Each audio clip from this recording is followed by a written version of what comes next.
Meu amigo, minha amiga, estou aqui com mais um vídeo da série Christianitatis e dessa vez eu vou falar sobre os cânones do Antigo Testamento e seu processo de formação na Antiguidade. Acompanhe comigo mais esse vídeo sobre a literatura do cristianismo primitivo.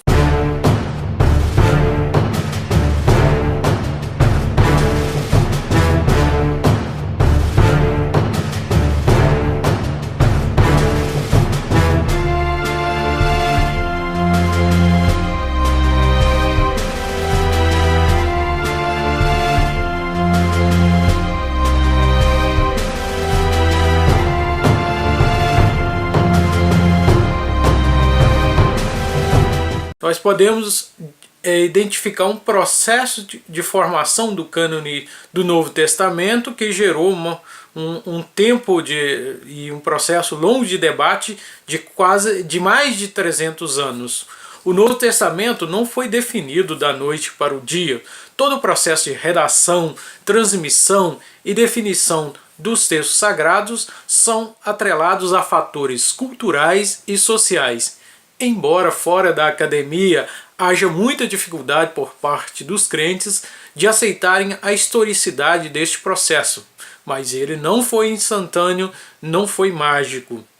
Os antigos cristãos tinham 3 critérios básicos para definir se um texto deveria fazer parte do Novo Testamento. O primeiro critério era se os livros tinham autoridade apostólica, ou seja, esses livros foram escritos por algum apóstolo ou por alguém próximo aos apóstolos, seus seguidores imediatos. O segundo critério, os textos deveriam estar em harmonia com os ensinamentos ortodoxos, ou seja, os ensinamentos que estavam ligados à tradição dos apóstolos. E um terceiro era o consenso de aceitação de uso entre as diversas igrejas antigas. Mesmo com esses critérios definidos, não foi fácil definir todo o cânone do Novo Testamento. Vamos citar esses principais cânones para você perceber como esse processo de inclusão dos livros foi um processo longo. Cânone Muratoriano. A lista de livros canônicos do Novo Testamento mais antiga é o cânon Muratoriano. Ela continha apenas 22 livros. Estavam fora desta lista Hebreus, Tiago, 1 e 2 Pedro e a 3º João. E também acrescentavam um outro livro que não faz parte hoje do Novo Testamento, que é o Apocalipse de Pedro. Cânone de Orígenes de Alexandria. Orígenes nasceu em 185 e aceita em suas obras 4 evangelhos, as cartas paulinas, uma carta de Pedro e uma carta de João e o Apocalipse de João, e também a carta aos Hebreus.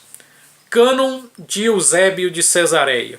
No início do século IV, Eusébio, em sua obra História Eclesiástica, indica os livros do Novo Testamento como canônicos, mas informa que Tiago, Judas, 2 Pedro, 2 e 3 João ainda eram livros por motivo de discordância, de controvérsias. O Apocalipse de João também não era aceito.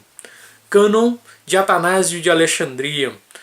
Atanásio aceitava os 27 livros do Novo Testamento.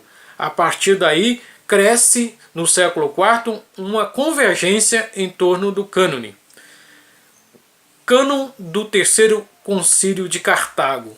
Foi neste concílio, que foi realizado no norte da África, que se definiu pela primeira vez de uma maneira consensual o cânone do Novo Testamento com os 27 livros.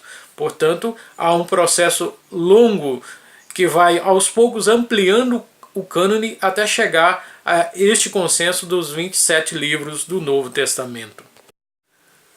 Portanto, foi somente em 397, no Concílio de Cartago, mais de 300 anos depois do início do cristianismo, é que houve um documento oficial registrando o consenso dos cristãos em torno do cânone do Novo Testamento.